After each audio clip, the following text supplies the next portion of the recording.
नमस्कार मैत्रिणींनो, आज आपण या ठिकाणी मोजक्या साहित्यात होणारा आणि वर्षभर टिकणारे या ठिकाणी बाजरीचे सांडगे करणार आहोत. तर त्याची रेसिपी पुढील प्रमाणे. पारंपरिक पद्धतीने केले जाणारे बाजरी आणि तांदळाचे सांडगे बघणार आहोत. तर या ठिकाणी मी अर्धा किलो बाजरी 4 दिवस पाजर ठेवलेली होती आणि त्यातलं रोज पाणी बदलून घेत होती.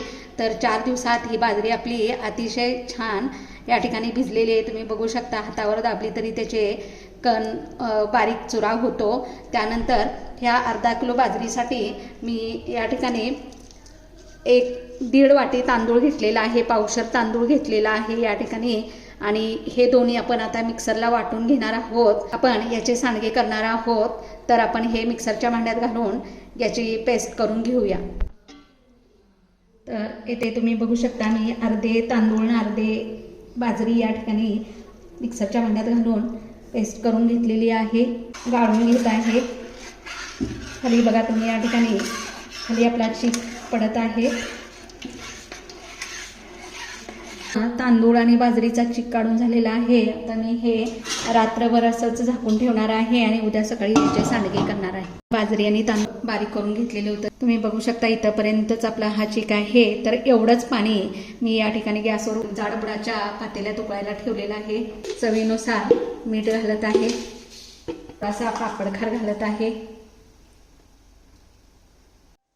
तर येथे मी थोडीशी चमचाभर खसखस घालत आहे आणि या पाण्याला दणकून अशी उकळी काढून घ्यायची आहे. आणि पाण्याला उकळी आलेली आहे. हे जे आपला चीक आहे तो या ठिकाणी थोडा थोडा करून याच्यामध्ये ढवळत पेरून घ्यायचं आहे.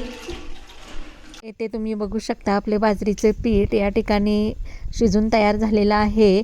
तर चला आपण हे बाजरीचे सांडगे करायला घेऊया.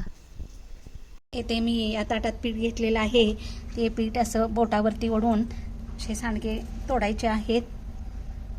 जास्त गरम गरमच सांडगे तोडायला लागतात, त्यामुळे जरा असा पाण्याचा हात घ्यायचा. असे सर्व सांडगे आपण या ठिकाणी करून घेणार आहोत आणि याला दिवसभर उन्हात वाळवणार आहोत. आपण अर्धा किलो बाजरीचे जे सांडगे केले होते ते सांडगे आता वाळून तयार झालेले आहेत आणि अर्धा किलोचे एवढे 1 पाटी सांडगे झालेले आहेत. तर तुम्ही या ठिकाणी बघू शकता, सांडगे वाळून अगदी खडखडीत झालेले आहेत. जरी आपण मोठे घातले असले तरी वाळल्यानंतर ते एकदम बारीक होतात. आता या ठिकाणी हे सांडगे आपण तळून बघणार आहोत. गॅसवर मी कढईत तेल गरम करायला ठेवलेलं आहे. तेल कडकडीत गरम करायचं, गॅसची फ्लेम बारीक करायची, नंतर त्यामध्ये सांडगे टाकायचे. तर तुम्ही ते बघू शकता, आपले सांडगे कसे फुलायला लागलेले आहेत एकदम. जरी या ठिकाणी बाजरीचा कलर असला तरी भाजल्यानंतर त्याला एकदम छान असा कलर येतो. अगदी कमळ फुलल्यासारखं छान आपले सांडगे तेलात फुलत आहेत.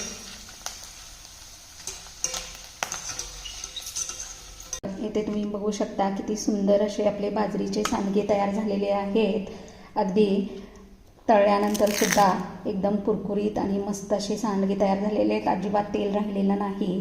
तर तुम्ही ही अतिशय पौष्टिक आणि अतिशय करायला सोपी अशी ही रेसिपी करून पहा आणि मला कमेंटद्वारे सांगा.